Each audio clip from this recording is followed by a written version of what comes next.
Hey guys, it would mean the absolute world to us if you would vote for us on the British Podcast Awards. Now, we absolutely do not think we'll win. We're massive newcomers. We're still quite small and we're independent. However, it would be great exposure for us if you would just go to the link in our description, search for our podcast, vote for us. That'd be amazing. It takes literally 2 minutes. Make sure you click the confirmation in your email as well.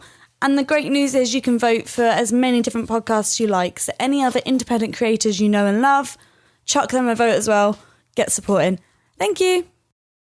What's up, witches? Hi, I'm Claudia. And I'm Jess. And welcome to True Crime Coven. Bow, bow, bow, bow.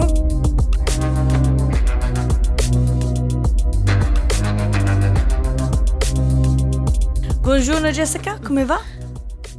Hello.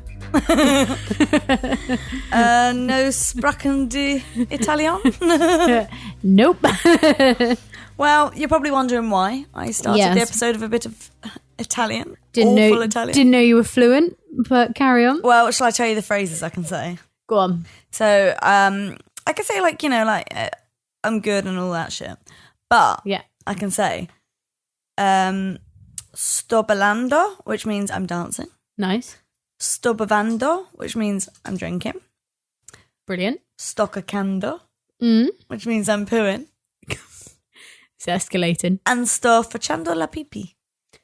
You weeing? Yeah! All the things I need on a night out in Italy. I feel like you progress as well. You start with a bit of dancing, bit of drinking, then you shit yourself. Because we all know what you're like. And then I piss myself. And then I get kicked out of Italy. Yeah. You can't do that in the Vatican. Not even just the club that I'm in. The entirety of Italy. Yeah. Yeah, fair. I'd kick you out if I was Italy. If I was Italy. If I was Italy. Being that is Italy. I would rid you. Well, the reason I started with Italian today is because today we are travelling to Italy for the first time on our true crime adventure. Oh, very nice. Maybe we should actually go on a true crime adventure. Oh, mate, I wish. Have you ever been to Italy? I have, but I cruised around Italy, so I haven't stayed in any place longer than a day, and I feel like I want to actually stay somewhere and experience proper Italy. How much rather can you than see in a city in a day? And also, when I say a day, it's literally you get off the boat at 8 and then you have to get back on at 4, so it's not even that, it's a working day. You're getting off the boat at 8 on your holiday. Yeah. So they kick you off. To be fair, you wake up at because you kind of go to bed early because I'm going off the boat at 8. I don't like the sound of cruises because I want to go to bed at 4 a.m. on my holidays and then wake up at 12. If you want to do a cruise, I would say the best cruises are the ones around little islands, because you wouldn't stay there for a full week. You can do that in a day, and stay on a beach. So, but yeah, Italy. Although it was lovely. I'm never going on a cruise. Fair. I've unfortunately. I mean, I say this morning, I literally thought to myself, maybe I could be a cruise ship nurse. But only because one day we will cover a cruise ship, Moida. But it's very hard to be investigated because who investigates it? What jurisdiction? Waters, and also, how the hell are they going to find the body? You go over, they don't know it's till 4 hours later. Yeah. You are miles away. Already been started eating by you're already chump. Yeah. So, anyway, we digressed a little bit. But, yes, so today we are going to Italy, and I have never been. Oh, yeah, I'd like to go properly. But I do really want to go. Yeah, I would want to go. So, that wasn't real words. Words? I would really like to go English, to Italy. That's impossible. Well, I'm just going to jump straight into the case. Go ahead. Because it's a bit of a long one. Okay. And unfortunately, we have got some horrible trigger warnings today. Mm-hmm. Nothing that I go into too much detail about. They're all things that I just mention. But sometimes that can be upsetting to people. Yeah. So the trigger warnings today are, I mention miscarriage. I also mention rape. Again, I'll never go into detail on rape, so yeah. And I do mention suicide attempts, and I have to go into a slight detail, not graphic, but yeah. Okay. So if these are things that anyone listening feels like they don't want to listen to right now, completely understand. Looking after yourself will always be way more important because we'll be here another time with another case that's better suited to you. Look after yourself. We'll see you then. Also, we've got ghost stories if you don't like the exactly. true crime cases. So today's case is about Italian serial killer Leonarda Cianciulli. Now, I said that slowly because I've literally got it phonetically typed out after her name because it's spelled Cianciulli. Okay. So in my head, I was like, Cianciulli. No, Cianciulli. Okay. And I am probably butchering that. And I'm just going to apologise now for everything I'm going to butcher. Fair because enough. Italian's a beautiful language, but It's very I'm difficult from language. Southeast London. Very hard language. Yeah. I mean, my teachers at school used to take the mickey out of us when we'd be like, Je be all London. They'd be like, no. Awful. So I have watched videos on how to pronounce the name and most places, but I just suck. Fair. Now, Leonarda does have another name. She also goes by the Soap-Maker of Correggio. And again, sorry, I tried. So Leonarda was an active serial killer for a very short time, actually, 1939 to 1940, during which she killed 3 women, which I believe just about makes her a serial killer, makes her qualify. Okay, 3's the magic number for serial killers, is it? To be a midwife, you have to deliver a certain amount of babies. Yeah. Yeah, well, to be a serial killer, you have to kill 3 or more. I like how you're likening midwives to serial killers. It was just the first thing I could think of. But yeah, so I think 3 is when you get your scout badge. Okay, so yeah, 1 is just you're a murderer. 2 is, okay, yeah. 3 is, here you go, you're a serial killer now. Exactly, there's a reward. And she did so in the town of Correggio in the province of Reggio Emilia. I'm trying. Beautiful. Which is to the north of Italy. So, Italy's like a boot. Yeah. And if you're looking for Correggio, it's in the thigh region in the middle. Oh, lovely. So I love a bit of thigh. I love a bit of... You know what you're reminding me of now? What? In Skins, when Nick, no. Oh my God, what was the main guy in Skins called? Tony. Yeah. When the dad's saying oh yeah, I used to have a really fit aunt, which is now weird, I'm realising. I think he says she wasn't a blood aunt. And at That makes it okay. Christmas, she used to ask him what part of the turkey he wanted, and he used to try and think of the least sexy part of the turkey. So he used to ask for the thigh, and then Tony's like, thighs can be sexy. Fair. So yeah, anyway, Leonarda was born on the 18th of April, 1894. So this is a bit of an older case as well. Yeah. Is it the oldest we've done? Thus far. Ooh. Thus far. Thus far. And this makes her an Aries, which is the best of all star signs. I'm not bigging her up here, but Is it though? wow. Wow. Well, Aries are amazing, so At what? everything.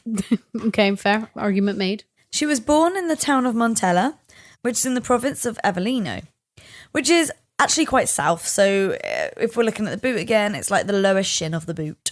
Oh, okay. Now, sadly, Leonarda was the product of her young mother's rape. So her mother, Emilia, came from a very well-off, very well-to-do family called the Dinolfis. They were very high society, with grand houses, and they were well respected in their town. However, Emilia was unfortunately raped by an older man named Mariano, who was basically a drunk and of much lower status. Now, I know what I'm saying sounds very classist of me, but we have to remember the time periods. This is 1894 in Italy, but in most of the world back then, you didn't marry out of your class. No, it was very... And to do so was bad. Yeah. If you were of a quote-unquote lower class, you did try to aim, to higher. Yes. But it just didn't happen. Poor stayed poor, rich stayed rich, which actually isn't all that different to what's happening nowadays, but let's not get into that. Let's sweep that one under the rug. Yeah, it's exactly. Different day, different podcast. And unfortunately also in the 1800s, sexual assault and rape wasn't I can imagine. It's not. Yeah, the attitudes, I mean, we still have a long way to go in many ways, but the attitudes were not great. Yeah, I can imagine. He said, she said. Yeah. And they're going to believe the man. Exactly. Always. And when Amelia was raped, she couldn't keep it from her family because soon her growing belly and the fact that she wasn't having a period that month, having handmaidens, it gave her away. And so she told her dad, and what a normal father would do in this day and age, i.e. go to the police or want to batter him. I was going to say, go sort him out yourself. Probably a bit of both, but most people would hopefully just go to the police. However, we won't get into that either. Mm-hmm. Her dad actually invited the man and his family around to the house for dinner and then said that Amelia had to go and live with him and marry him. Oh, lovely. So he gave his daughter to her rapist. And so off she went to live with him, and this meant that she went from a grand house with housemaids and servants to basically a rundown shack with an outside toilet, and of course she was living with her rapist, who was a drunk and much older. Yeah. And sadly, though perhaps understandably, when she gave birth to her daughter Leonarda, Amelia couldn't help but see her child as just this physical representation of all her pain and suffering. You know, she was the product of her trauma that she had endured. And that's the thing, it's horrible enough to have that happen to you. Yeah, but to be reminded of it every day and to have been forced into that situation as well. Nothing of this is her choice. No. To her, not only had she been the victim of one of the most awful things to ever happen to someone, because she had then fallen pregnant, her whole life had been turned even more upside down. Like I said, she'd been sent from a large house with housemaids to live in a small, dirty house with her older, drunk rapist. And whilst this is obviously not Leonarda's fault whatsoever, no, I can understand why Amelia resented her. Amelia had already suffered immensely and was unable to process her trauma. And now she had a newborn who kept her awake all night. Now, this is hard for most parents. Yeah. And that's when they want and have planned for their child. And that's when, well, not always, but hopefully. Yeah. And this is also when they hopefully have a partner who they love and who supports them. And who isn't. Again, not always the alcoholic. case, but alcoholic rapist. Yes. And this meant that everything fell on Amelia. And so not only was she looking at this child who ruined her life, this child wasn't giving her any joy, but was just further ruining it. And subsequently, Leonarda's childhood was hell. Her mother was verbally abusive to her and criticised her for everything she did and tried to do. Everything she did was wrong, and she could do nothing right. And Amelia made sure that Leonarda knew that she was the reason that her mother's life was awful. On top of this, she was beaten for the smallest of reasons, and the family was still living in poverty, relying on donations from the church at times.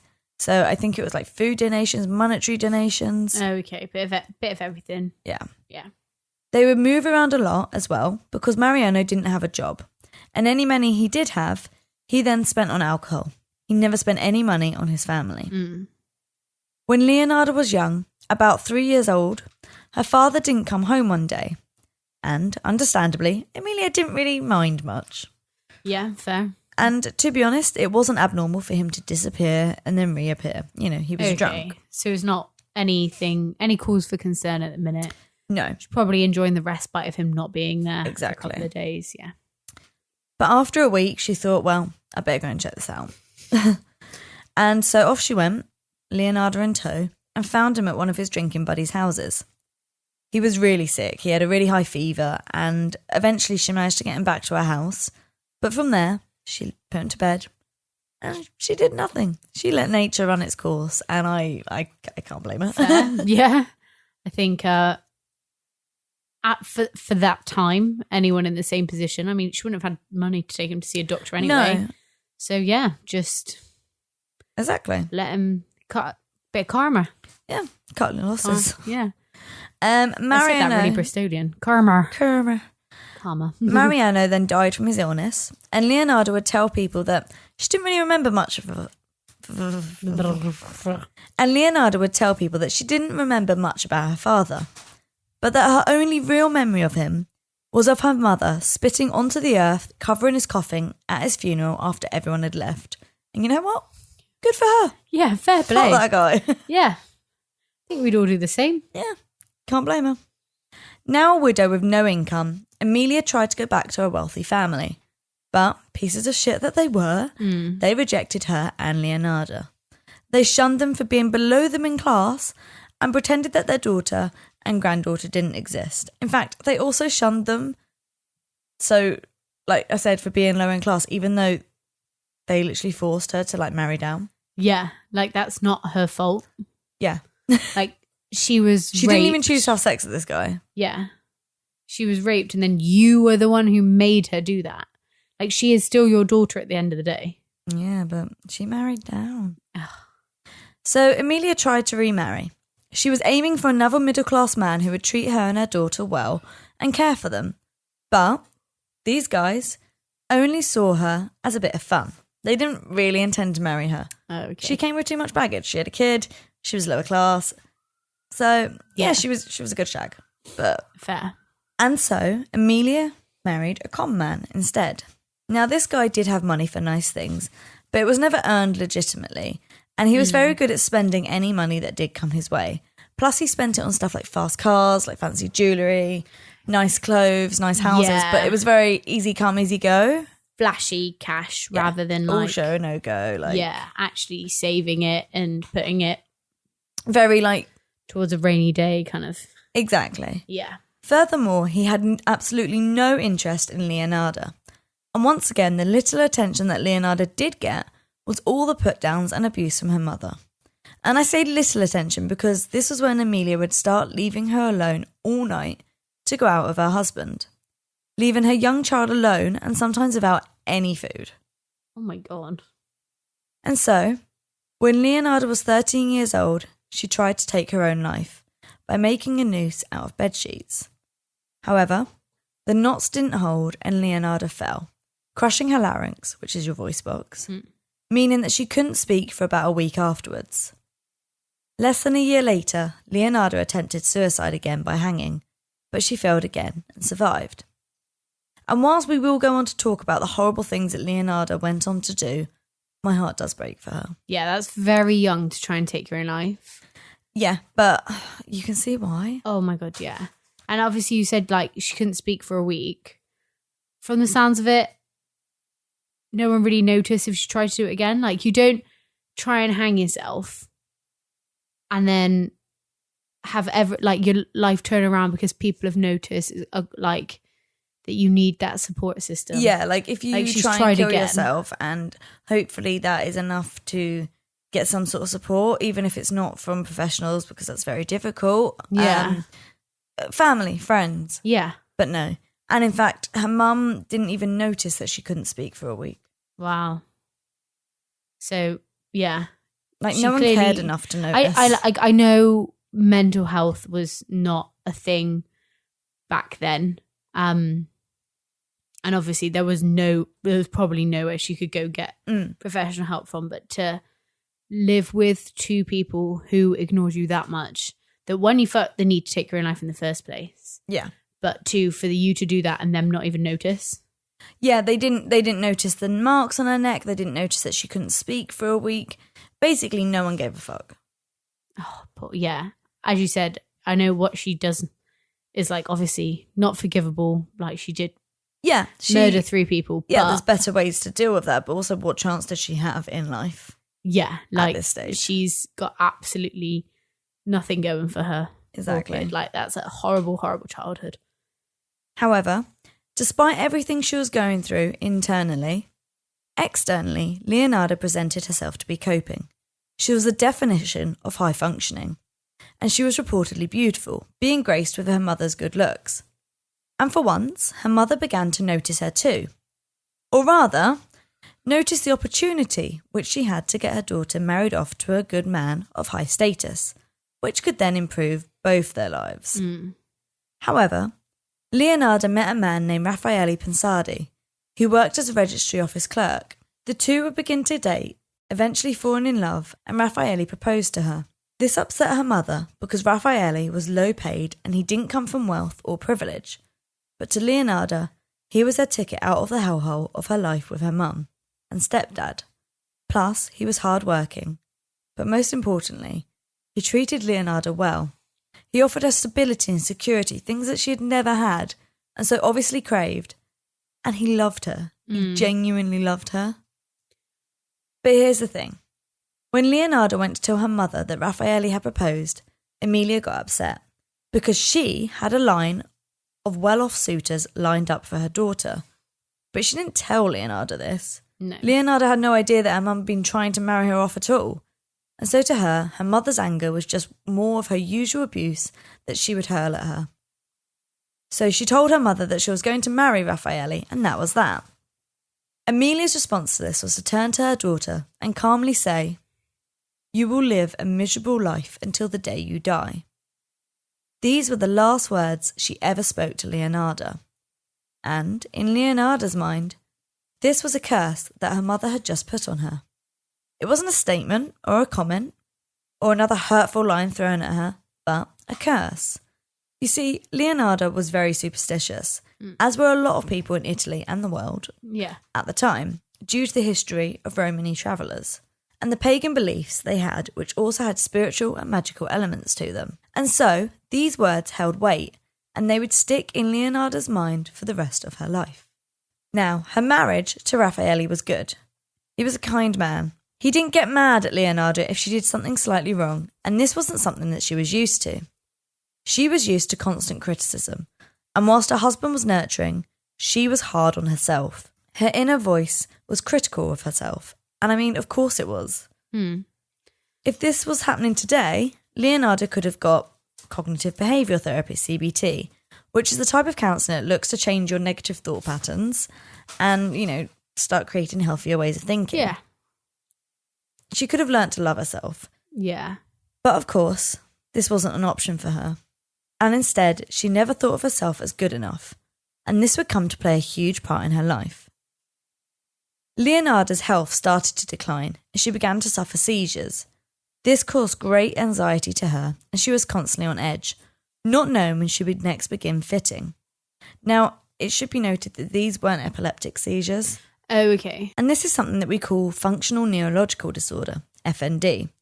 It's a medical condition in which there's a problem with the function of the nervous system and how the brain and body send signals and or receive signals. So, okay.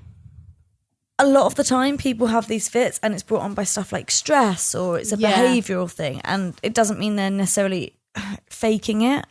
For a long while people called them pseudo seizures, and we don't call them that anymore, and people used to think like, they're putting it on, but a lot of the time they're not aware of what they're doing. Yeah. But it's just not epileptic. Does sound like the perfect patient to have this as well. Do you know what I mean? Like, she hasn't had a good childhood. No. She's very self-critical because of it. And then she's in this new environment where not everything she does is wrong. Like, obviously it's a better environment. But it's not what she's used to. Yeah, she doesn't know how to cope with it. She doesn't have this script. No. And it's just making her put more pressure on herself almost. Yeah, it's like she's causing this stress. Yeah, she'll fill in her mother's shoes then if no one else can put her down. Yeah, and she's in this vicious circle of I'm not good enough, has a seizure, something's wrong with me, I'm not good enough, has a seizure.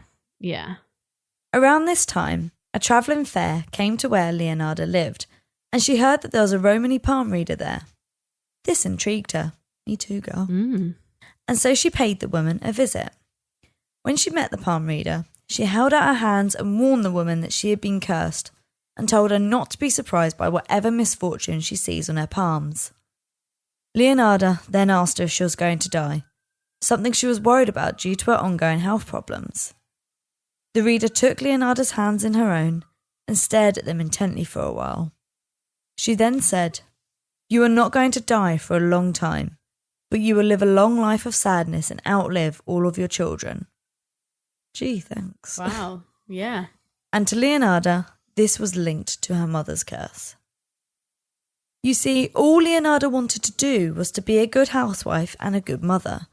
Her dream was to have children and be everything that her mother wasn't, and to make their childhoods everything that hers wasn't.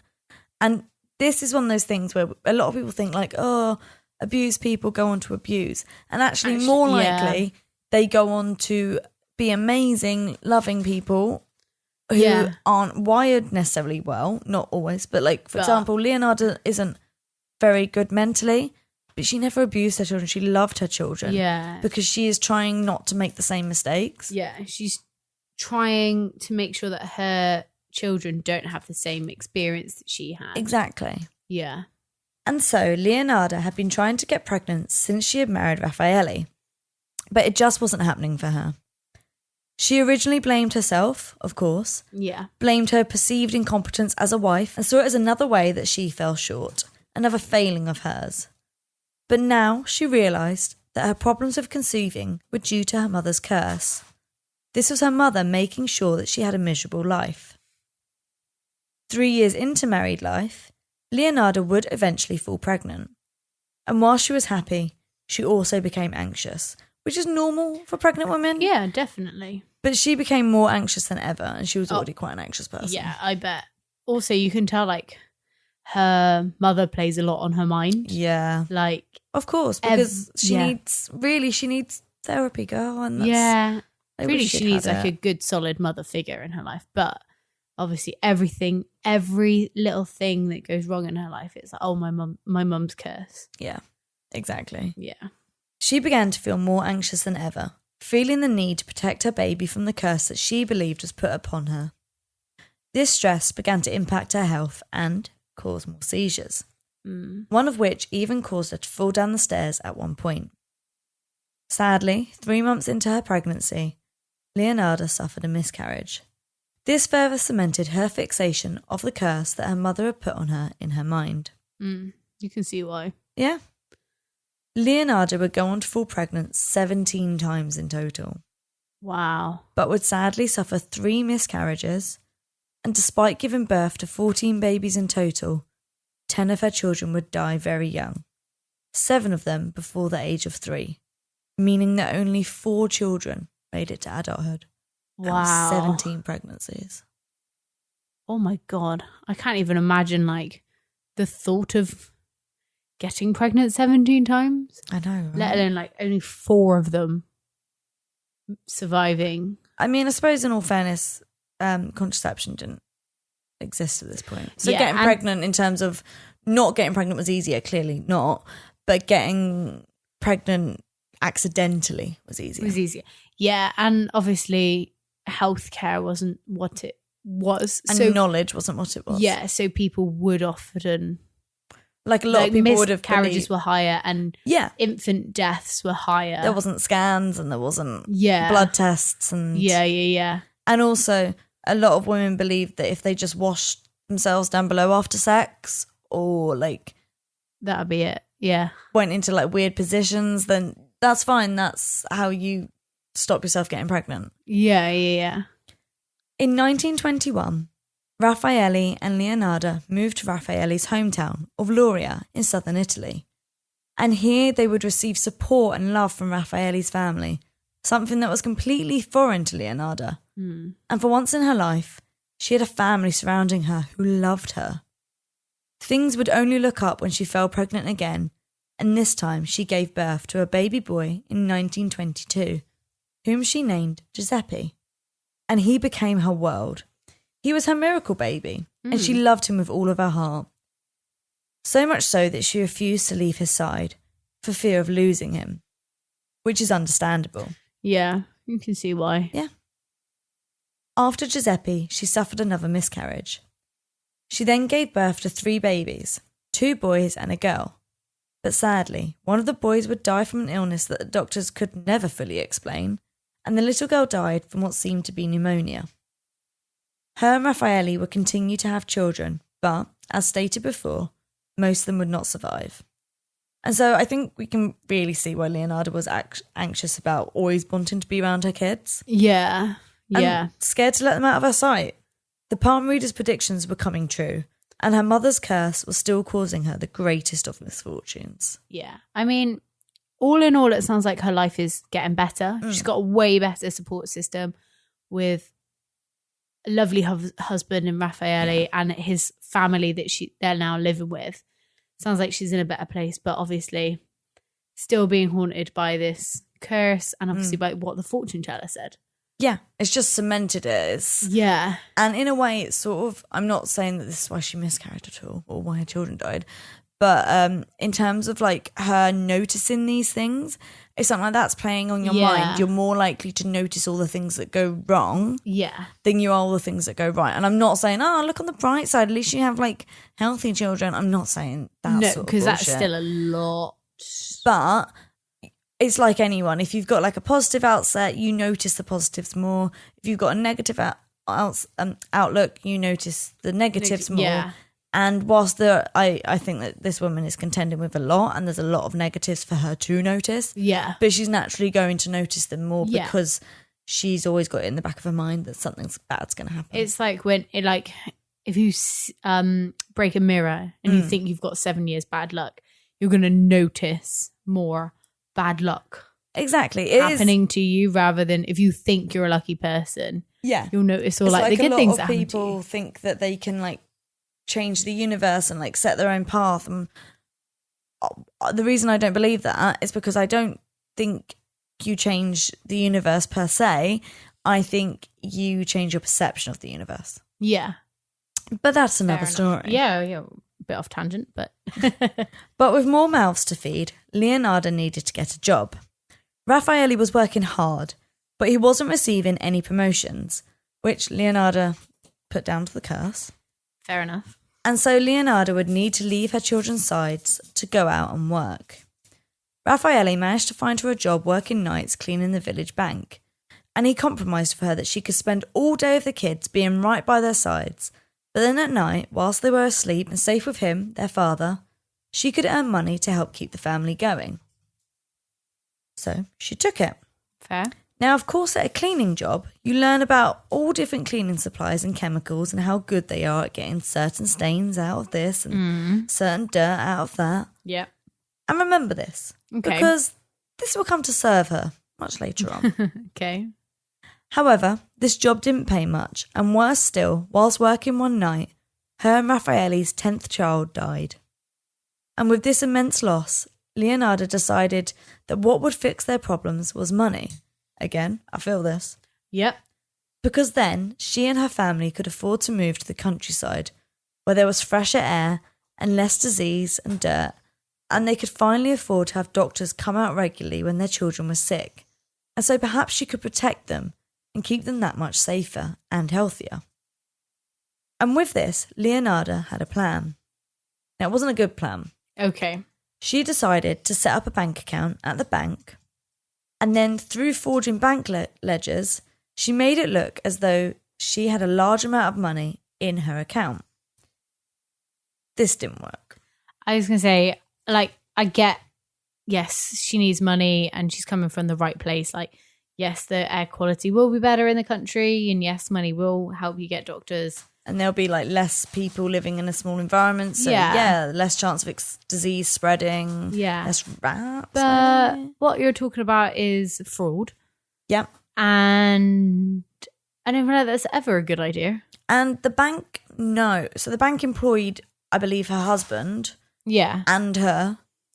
Okay. So or even if they didn't employ Raffaele, they knew what job he did. So they knew what sort of salary he had. Yeah. So they knew that money wasn't. And suddenly there's money in this account. How? Where's that come from? Where has that money come from? What bank did you rob? Yeah, this one. Oh, us. And so, in 1927, Leonarda was arrested and imprisoned for fraud, thus once again further solidifying the idea of a curse on her. You know, to you and I, we can see it. This just wasn't a good plan. It was Also, is it a curse or is it a crime? Yeah. Curse or crime? Oh, we should have called our podcast Curse or Crime. Oh, such a good name. From here on out. maybe that can just be a feature. Yeah. Every crime episode we do, is it a curse or is it a crime? It's always going to be a crime. Yeah. True crime. I don't know, maybe what the ghost stories might be curses. True. But to a superstitious and anxious Leonarda, this was the curse. So Leonarda served 18 months in prison. Well, it actually wasn't exactly a prison, but a reformatory in a nunnery, as women's prisons didn't exist at the time, and apparently that was much worse. I can imagine. Yeah. I think I'd rather go to prison than a nunnery. Oh, same. I don't imagine getting on well with nuns. No. And after her sentence, she returned to her family in Lauria. But things were not as she had left them. Due to her fraud, Raffaele had lost his job. Because, he had gotten her the job. And it was because they respected him. And after she had tried to defraud them out of a lot of money, they let him go. I was going to say, yeah, that's a lot of respect gone out the window then, isn't it? Like, that's your family name gone. And I bet there's all like, well, he must have known something. Yeah. Additionally, Raffaele's family were embarrassed by their daughter-in-law's actions. They still loved her. Okay. But they were just like, girl, why? Yeah, but they probably saw it from our side of things. Like, that's not going to work, dear. Exactly. And the town as a whole had shunned the family.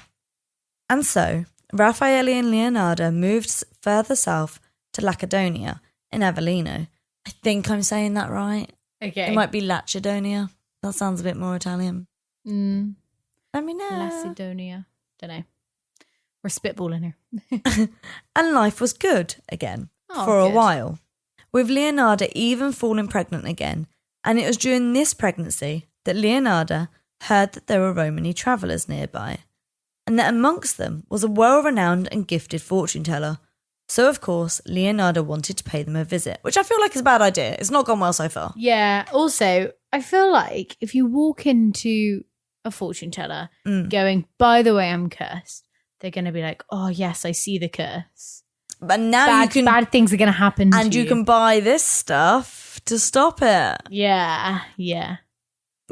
I love clairvoyance and stuff. Like, I genuinely believe in them. But, like, if I went into a clairvoyant and they told me X, Y, Z, and then they were like, but you could buy this protective crystal, I'd be like, who are you trying to play here? Yeah, I mean, I feel like some of them are probably frauds, but...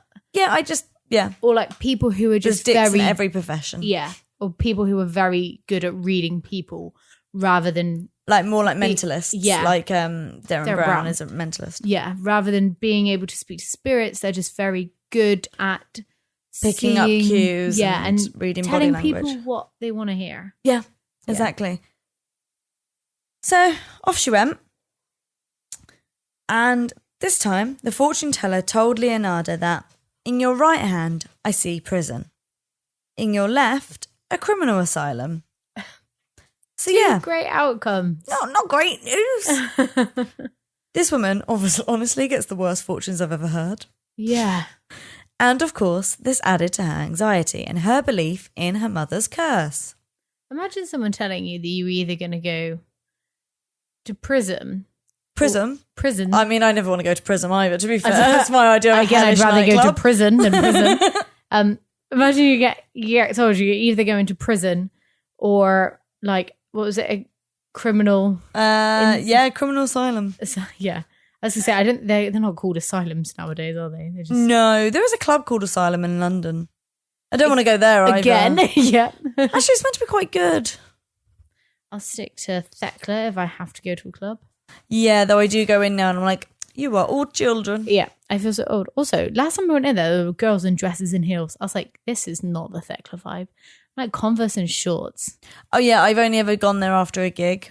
Yeah. It is not a place you wear heels.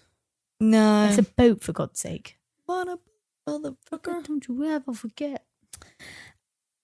Anyway. Leonarda did, however, give birth to a baby boy. And this time, she distanced herself from him. Like, she loved and cared for him. All his needs were met. And she did still love him. But she was just wary. Fair enough. Once bitten, twice shy. Yeah. And it kind of breaks my heart. Yeah. It's probably healthier for her personally. But it could be healthier for the kid because I think she was quite smothering to the other kids. I can imagine. But then I also imagine this other kid's like, why no smother me? Yeah, like why are they your favourites? Yeah. It's just a bit of a... Yeah. Yeah. You always want what you can't have. So I bet the older ones looked at him and thought, you get off so easy, mum leaves you alone. And then he's like, I wish mum paid me more attention. I like the way we're acting like these people are millennials. Like, oh, mum. God. I mean, I'm just Mum says it's my turn on the Xbox. I'm just looking at this like a total stereotypical middle child. My heart bleeds. I know. During this time, Leonarda wasn't sleeping well. And so at night, she would go on walks. And more often than not, she found herself at the Romani camp. She grew close to their community, and they ended up pretty much accepting her as part of them. And they began to share their knowledge of their culture and their beliefs. Leonarda embraced their beliefs herself because what she wanted, more than anything, was a way to break the curse that she believed she lived under. But try as she might, she found no remedy for her misfortune. In July 1930, bad luck would finally find... In July 1930, bad luck would find the family again, when the devastating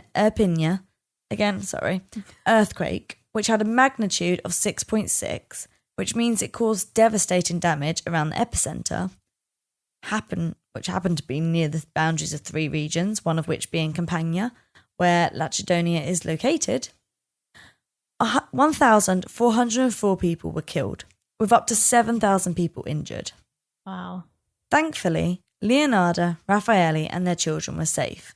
This is actually because there was a wheat festival going on at the time, and it meant that loads of people slept outside.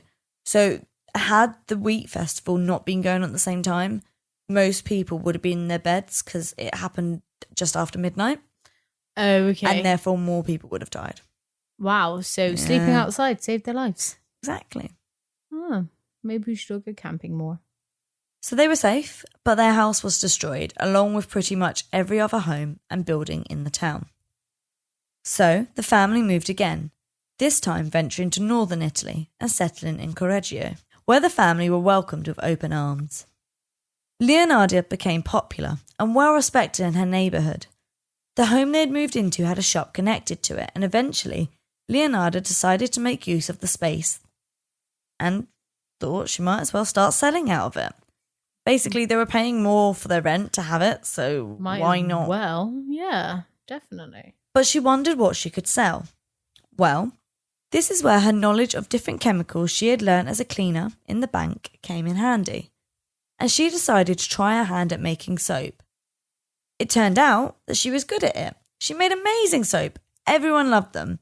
So Leonarda essentially opened up the equivalent of Lush in her town. Fair play. And soon word spread further than just locally, and people in other towns began to hear about the amazing soap.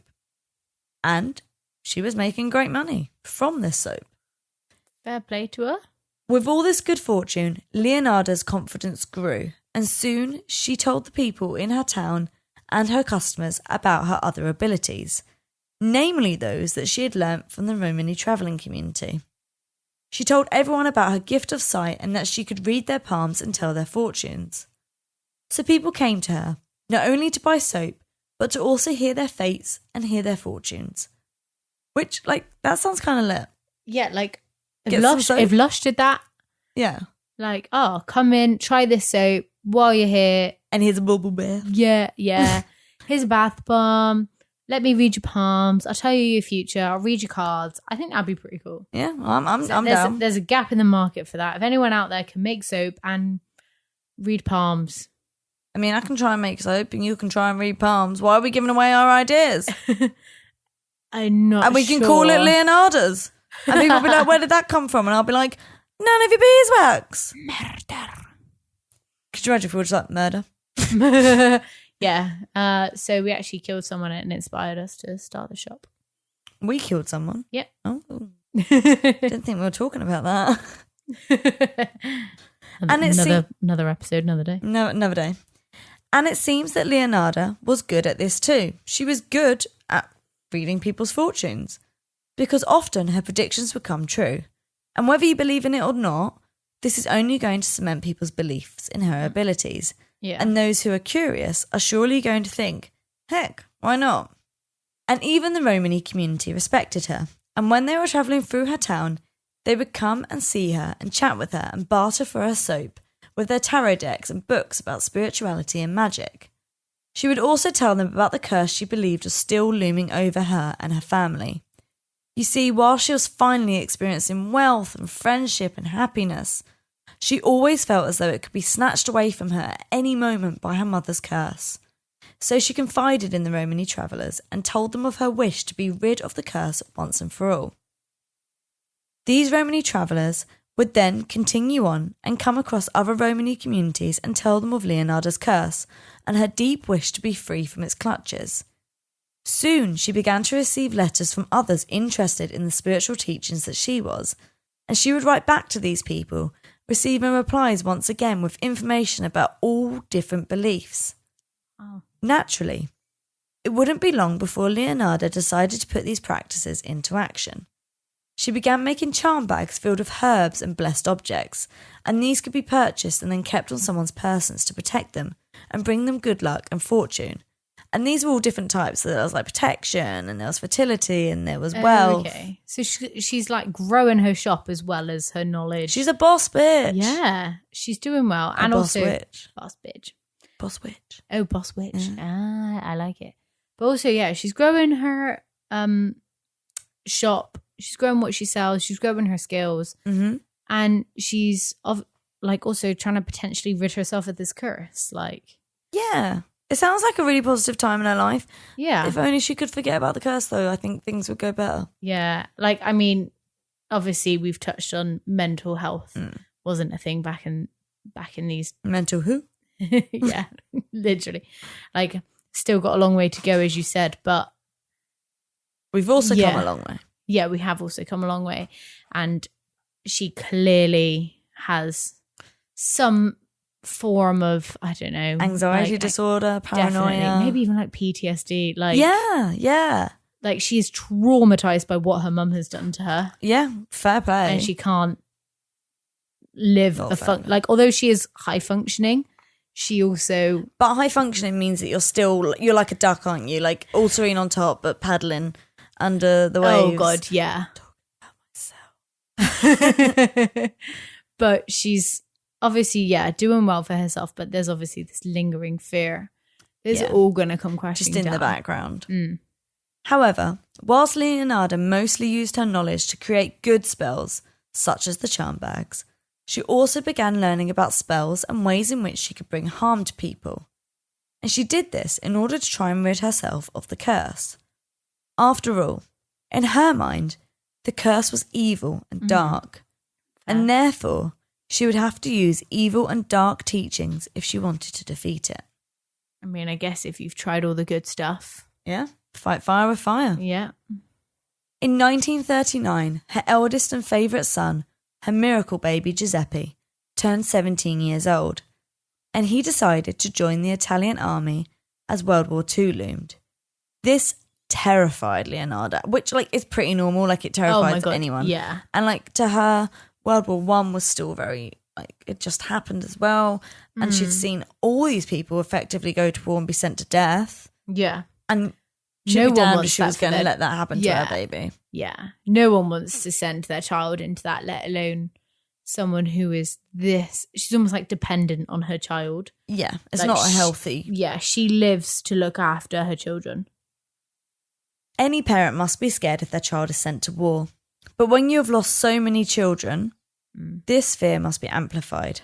And this is her firstborn, one of only 4 children to make it to adulthood. And 17 isn't even really an adult. It was then more so. But yeah. Adding to her fear was the ever-present shadow of the curse upon Leonarda. And with her newfound confidence and knowledge of dark magic, she decided that she would do whatever she could to protect her child at all costs. And it appeared that what she needed to do was perform human sacrifices. Obviously, that's a natural conclusion. 2 and 2 together equals human sacrifice. Now, I should mention that this has nothing to do with Romany beliefs or teachings, and they don't state anything about human sacrifice at all. I was going to say, I feel like if it was, you would hear about it a lot more. Yeah. So yeah, that doesn't surprise me that it's not. This was actually at the point that Leonarda began reading and learning about alchemy. And one of the main governing rules of alchemy is the first law of equivalent exchange, which states, humankind cannot gain anything without first giving something in return. To obtain, something of equal value must be lost. And so Leonarda interpreted this as, in order to save and protect Giuseppe's life, she would have to take another person's.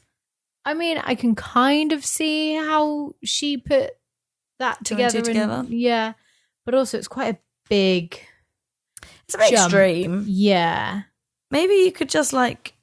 Well, I was going to say sacrifice a goat, but I really like goats. Yeah. Also, how do you weigh up two things equal? Like, obviously, she adores Giuseppe. Yeah. Surely, in her eyes, nothing is as equal to him. Also, it's subjective. Yeah. But anyway. Maybe not. But we're getting very deep into this. The first of Leonarda's victims was a woman who is described as a lifelong spinster, a term which I think I've just expressed my dislike for before. Yeah, it's come up a couple of times.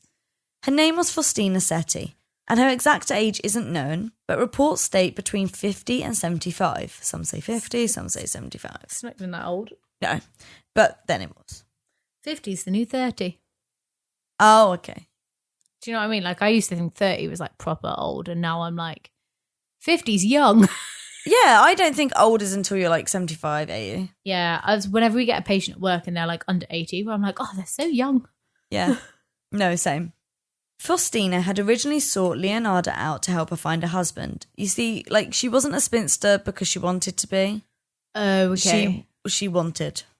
Yeah, she wanted a husband, kids. Yeah. And reportedly she was a virgin as well. So she wanted. I mean, if she hadn't had a husband, then that wasn't something you always married. It was very traditional. Exactly. Married, had children. Yeah. Unless you were slut. And despite using, which we mean in a nice term, by the way, because I'm all for sluts. I am slut power. Definitely try before you buy. Yeah, exactly. And despite using Leonarda's most powerful and potent spells and concoctions, she remained single. Whilst trying to think of whom she could sacrifice and not get caught, Leonarda realised that Faustina would be the perfect victim. She had no one who would miss her, no family and not many friends, no husband, no children. And Leonarda decided that the best way to bring Faustina to her was to say that she had found her someone to marry. Leonarda told her that there was a gentleman waiting for her in Pola, which at the time was part of Italy, but it was not part of the boot, it was over water. Oh, okay. And it's now part of Croatia, was part of Yugoslavia. Yeah. However, she told Faustina not to tell anyone of her good news and instructed her to write letters and postcards to friends and family, telling them that everything was fine and that Leonarda would then send them out once Faustina reached Pola. Yeah. Before she was due to set off to meet her future husband, Faustina paid a visit to Leonarda one last time in preparation for the trip. As the two women spoke, Leonarda offered some wine to Faustina, which she accepted. Yeah. Unaware, however, that Leonarda had spiked the drink. Once Faustina was unconscious, Leonarda murdered her using an axe, before dragging the lifeless body into a nearby closet. Inside, she cut Faustina into 9 pieces, gathering the blood in a basin. Oh, wow. What happened next, I'm going to use Leonarda's own words to describe. Okay. I threw the pieces into a pot, added 7 kilos of caustic soda, which I had bought to make soap, and stirred the mixture until the pieces dissolved in a thick, dark mush that I poured into several buckets and emptied in a nearby septic tank. As for the blood in the basin, I waited until it had coagulated, dried it in the oven, ground it, and mixed it with flour, sugar, chocolate, milk, and eggs, as well as a bit of margarine.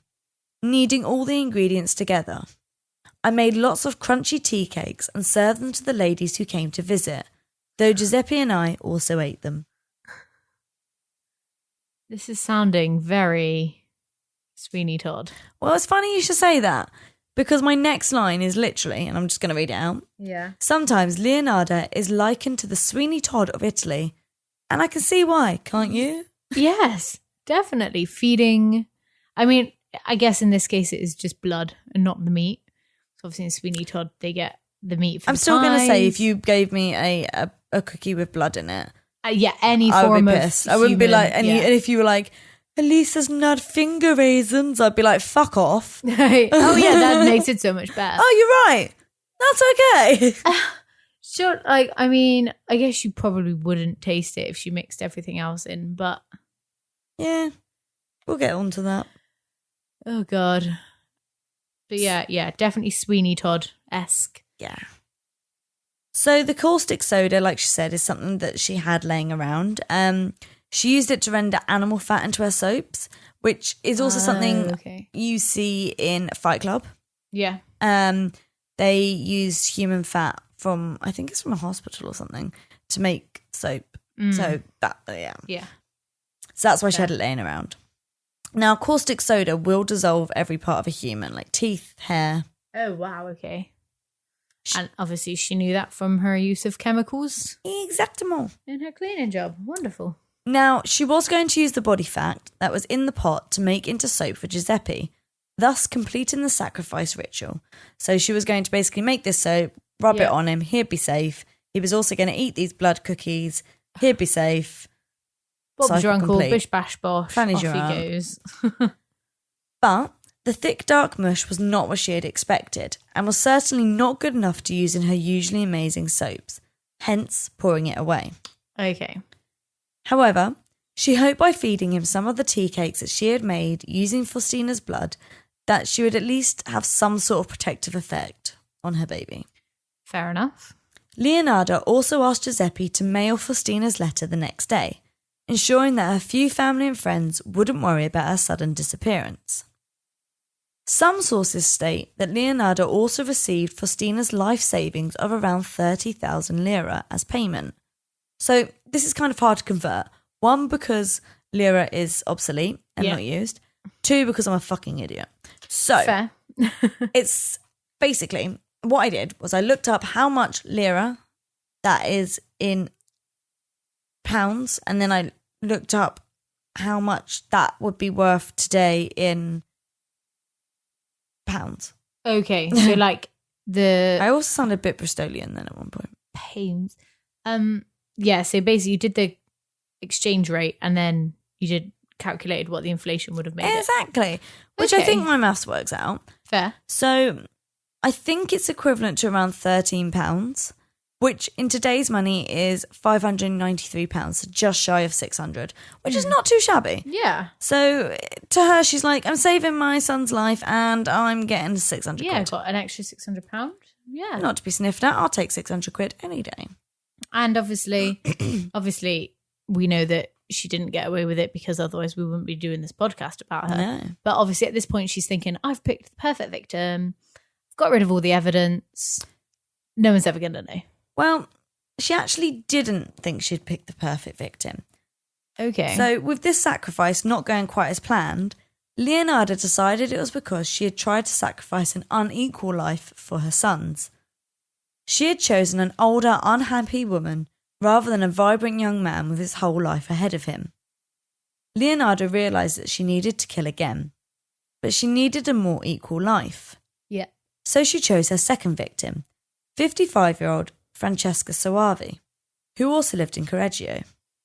So Francesca had worked as a school teacher all her life, but had lost her job when she left to look after her dying husband, and when he did pass, her job had gone. Okay. Leonarda contacted her, claiming to have found her a job at an all-girls school in Piacenza, a city north of Correggio. Once again, Leonarda convinced her to write postcards to send to her friends and family with details about her new job and her move that would be sent out by Leonarda once Francesca had gone to start her new life. On the 5th of September 1940, before leaving for Piacenza, Francesca also visited Leonarda to prepare for the trip, and Leonarda did the same as she had to Faustina. She offered the schoolteacher wine which she had spiked, and then killed the sleeping woman with an axe. Once again, she cut her up and placed the parts into a pot on the sink with caustic soda. The blood spilled was also used in the same way and made into tea cakes to feed to Giuseppe and her customers. Now, about these tea cakes. They came out much like the batch beforehand, which was quite dry and with a distinctive iron taste. You know, a bit like blood. Okay. However, while she was eating one of the ones made from Francesca, Leonarda felt electricity run through her, and she took this as the feeling of magic and decided that this sacrifice must be working. However, when she went to the pot containing Francesca's remains and the caustic soda mixture, she found the same thick dark mush that she had deemed unusable in making her soap to complete the ritual. So she called over Giuseppe and asked him to dispose of the mush in their septic tank, which he did, and unknowingly poured away Francesca's body. He then returned and Leonarda gave him a tea cake, watching him intently to see if he had experienced the same electric jolt that indicated to her that he was receiving at least some of the protective magic from her sacrifice. Couldn't find much saying whether he did or not. Okay. Probably not. Yeah. Side note, perhaps, but from Francesca, it's also thought that Leonarda received the same amount of money, around 30,000 lira. So, another 600 quid in the bank. Yeah, I mean, not looking too shabby for her. Mate, I will take £1,200. Yeah, and she's clearly picking her victims quite well. She's trying. Yeah, but as you said, she's trying to find an equal life for her young, cheerful son. Yeah. And so far she's going for old for the time. See, lonely widows, I women. think not only was she trying to go for people who wouldn't be missed, so the first woman didn't have many family or friends. Yeah. The second woman had already lost her husband, so it wasn't like a husband to be grieving her. Yeah. While she's going for people who won't be missed, I think because she didn't enjoy killing, apparently she didn't even like the sight of blood. Oh, okay. And back then it was quite normal to like buy live chickens and kill them yourself. She didn't like to do it. She always bought dead chickens. Like she very much didn't like blood. So she didn't enjoy killing. It was purely... So so there's two types of killers, and we've actually not mentioned this before, but there's product and there's process killers. Process killers would be someone like BTK, bind, torture, killer, who I don't know if you know much about. No, I don't, but we'll probably cover him at some point. I feel like I'd really need to do that justice because it's such a well-known case. Not him justice, the case. The case, yeah. Honour the victims. Yes. Always. But, you know, he really enjoyed, and like Ted Bundy, they really enjoy the killing. Yeah. And the power it gives them. And like the run up to it, the actual killing. The chase, yeah. The thrill of running away as well, and no one knowing who they were for ages. So they're who we would call process killers. Yeah. It's calculated, it's planned. Well, actually, it can still be calculated and planned with product killers. And also the running away and not being caught can be a product killer. So it's more with process killers, they enjoy the process of killing. Yeah. With product killers, it's they either like the product they get, i.e. the dead person. Okay. Or the high it gives them after they've killed. So that's people like Jeffrey Dahmer, who...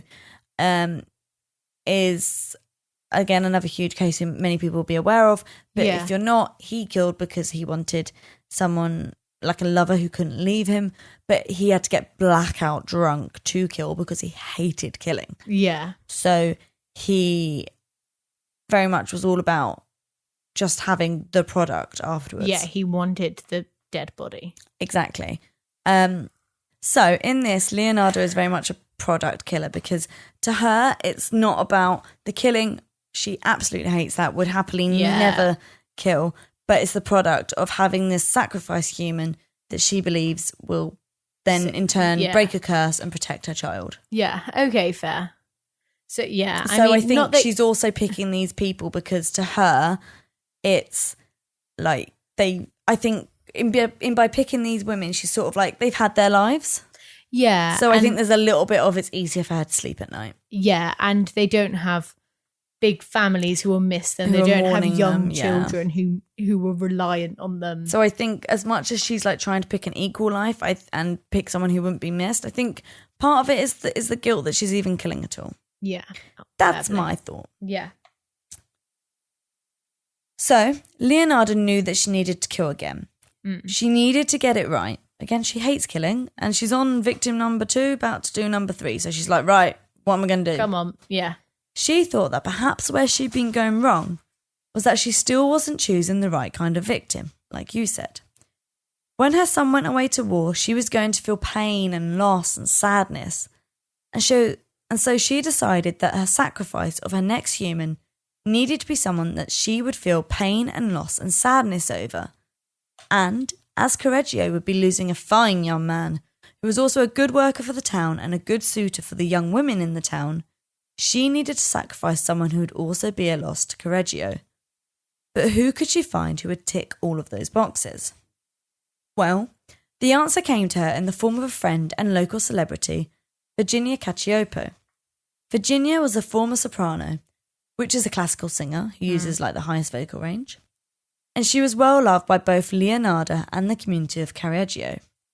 Additionally, she was perfect, as she was a widow and so ticked the extra box of not being missed in the way a married woman might be if they were to suddenly go missing, and she had lived a vibrant life to the full. Therefore, Leonarda reasoned that despite her older age, she was an equal life due to the way in which she had lived, which matched the potential of Giuseppe's life. Okay, that's a fair way of looking at it. Leonarda told her friend Virginia that she had found work for her as a secretary for a mysterious impresario in Florence. And an impresario, for those of you who aren't familiar with this term, like myself, is a person who organises and often finances concerts, plays or operas, sort of like a stage manager kind of thing. Oh, okay. And once again, she told Virginia not to tell anyone where she was going, which Virginia agreed to.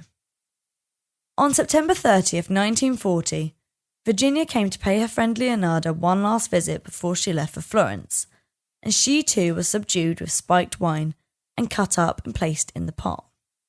As the parts boiled down, Leonarda looked and was happy to see that the mixture was white and creamy and looked like the perfect substance to use in her soap. However, she noticed that the smell was off. I mean, it's a dead body.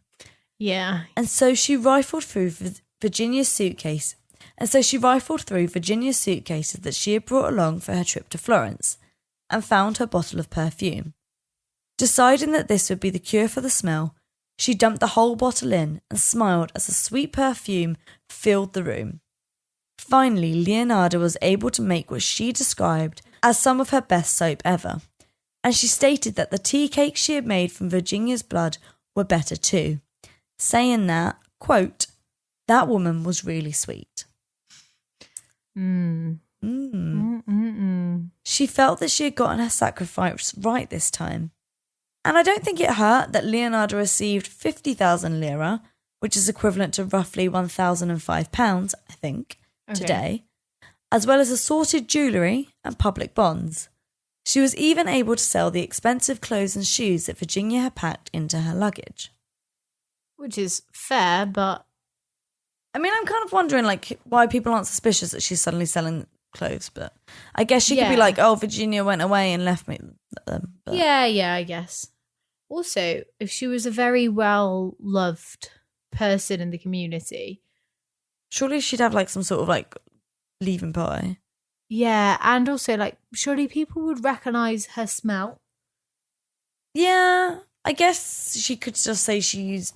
I don't know, girl, I don't know. Yeah, I guess you're not going to put two and two together and be like, it must be her in this soap. Yeah, true. I guess she could have just labelled it as a, like, she's going, so I've made a soap in her honour. You want to smell like Virginia? You're never going to be like, this smells like my friend, so it must be her body. Do you know what I mean? That's a bit of a, they'd have been spot on, of course, but. I might start just assuming that now. Any bar of soap, I'm like, it smells like Claudia. It must be her. And then I'm here like, there'll be something.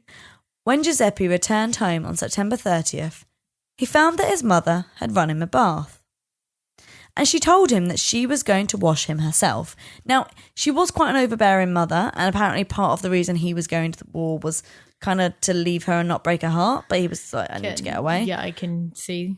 But Giuseppe really wasn't game for this. He was used to his mother being overbearing, but he was like, you're washing me? I mean, 17 years old. Yeah. I mean, as a female, it's not great, but it's not as bad. But as a male, coming home to your mum going, I'm going to wash you. Yeah. You're going to be like, I can wash myself. Thank you. He soon realised after trying to protest that his mother was not going to take no for an answer. And so, begrudgingly, he let her wash him. Of course, she used the soap that she had made that day from Virginia's body. She apparently used her hands to scrub every inch of her son's body. And after he was clean and dry, she then sat him down to enjoy the tea cakes that she had made that day. Bear in mind, he was so mortified he couldn't look her in the eye. Yeah, understandably. He then refused the tea cakes because he was like, I don't even know what I'm feeling right now. Yeah. Probably lost his appetite after that. Yeah. You know what, Mum? I'm not hungry after you felt me up. Yeah. When he refused, though, she force-fed him them. And this whole event ruined their relationship. I can see why. Yeah. But Leonarda didn't care anymore. In her mind, she had done what she needed to do to keep her miracle baby safe. And as long as he was alive and well, no longer in danger from the curse, then she was happy. However, whilst Virginia might have made the perfect soap and the perfect tea cakes, she proved to have not been quite the perfect victim.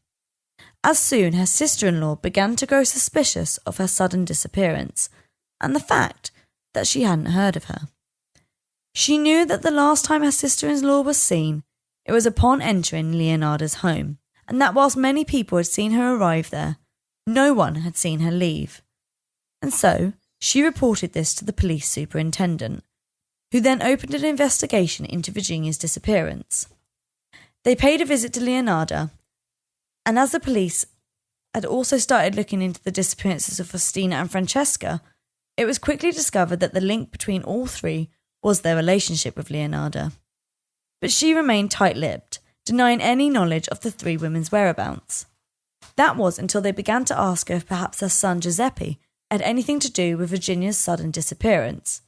You see, they were able to track the postmarks on the letters sent from the women, and upon asking the employees at the post offices about who had mailed them, all the employees were able to describe a young man, who was obviously not the elder Italian woman that Leonarda was. Yeah. Once they put this to Leonarda, she spilled the beans and confessed to the murder of Virginia, as well as to the murders of Francesca and Faustina, telling the police all the details so as to prove that her precious Giuseppe was not involved in any way.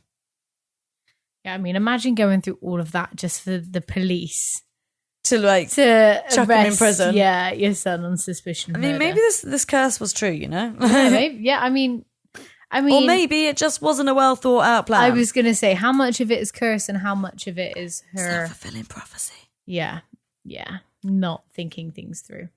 Leonarda was tried for the murders in 1946, and she showed no regret throughout her trial. She even went as far as to correct the prosecutor whilst on the stand when he got details of her murders wrong, and she even proudly stated that she had given away the copper ladle which she had used to skim the fat to her country, which had been in need of metal during the war. What a hero. Yeah. Leonarda was found guilty for the three murders and was sentenced to 30 years in prison, as well as 3 years in a criminal asylum, which seems eerily reminiscent of the fortune teller's prophecy years earlier. Yeah. Maybe that fortune teller was like good. Fortune killer. Fortune killer. She's a killer. Qu'est-ce que c'est? Oh, we went for different vibes there. But no, very, very, yes, very similar.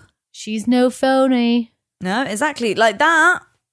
I would Legit. go to her. Yeah. I mean, probably not still alive today, unfortunately, but maybe grandchildren. Hey, pass on Share the the gift, yeah. Leonarda died on October 15th, 1970, at the age of 79, of a hemorrhagic stroke in a women's criminal asylum. Whilst her body was returned to her family for burial, today, if you're in Rome, you can visit the Criminological Museum to see artefacts from the murders, including the pot in which Leonarda boiled her victims, as well as her collection of axes. Well, I think that just proves that we should go on a true crime coven holiday to Rome. Yeah, I mean, I have no money, but when we have money, yes. Yes. Yeah. Anyone fancy funding a holiday? Check out our Ko-fi we page. accept all donations, cash, card, and American Express. Yeah. We will also accept donations of pets. Will we? Maybe. I have no more room. I've got 4 ferrets and a cat. Well, that's one more ferret. You're about to have a human pet. A pet? Yeah, tell me it's not a pet. It's not a pet. It. You just said it. Yeah. Well, that concludes today's case anyway. Oh, that was And I have lovely. to say, I really feel sorry. Okay, I know there's many killers I felt sorry for. But again, they're all mental health cases because I truly believe that had Leonarda not been brought up in such a horrible way, she would not be anxious. She would not believe she had a curse on her. She would not kill people. Yeah, she wouldn't have been so possessive over her serial son. killer. Yeah. Yeah, she wouldn't have been so desperate to save her son's life that she felt like she had to kill. Yeah. This wasn't someone who was ever going to kill because they snapped or because she they wanted enjoyed to. it. This was purely circumstantial. Yeah, definitely. Purely a nurture. It was nice to have, like, I feel that's a very different case to what we've had. A different vibe. Yeah, like we've had very much violent people who have progressed to killing. And obviously, well, I guess childhood and growing up, they've all had the difficult life. Like from childhood, they might have all been abused. They might have all done this and that. But actually, she very much didn't want this life. No. It's the life she thought she needed to go down rather than...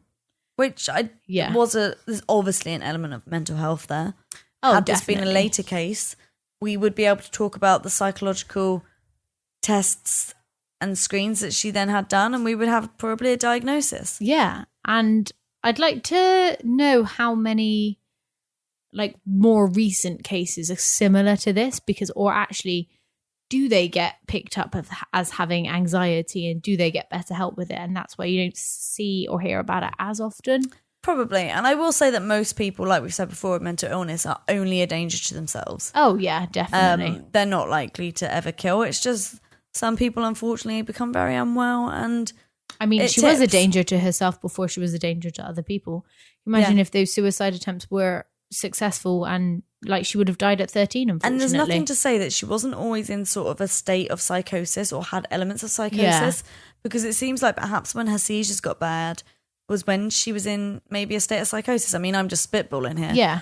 But it seems like she definitely had moments of crisis and, moments of perhaps psychoses or... Yeah. Also, because it's quite an old case, like they probably haven't well documented, but I can imagine, like, in my head, I'm kind of imagining her just for her lifestyle, like cleaning at nighttime, quite a lonely job, making her soap, but like by herself, not a lonely job because she also had lots of friends, but she was probably alone by herself most of the day. People wouldn't have documented if she did have like a vacant moment where she was if she had delusions or hallucinations or there wasn't always people around her to see, and people wouldn't have been aware of it. They would have probably just been like, oh, she's talking to herself again, she's a bit crazy, rather than like, oh, she's unwell.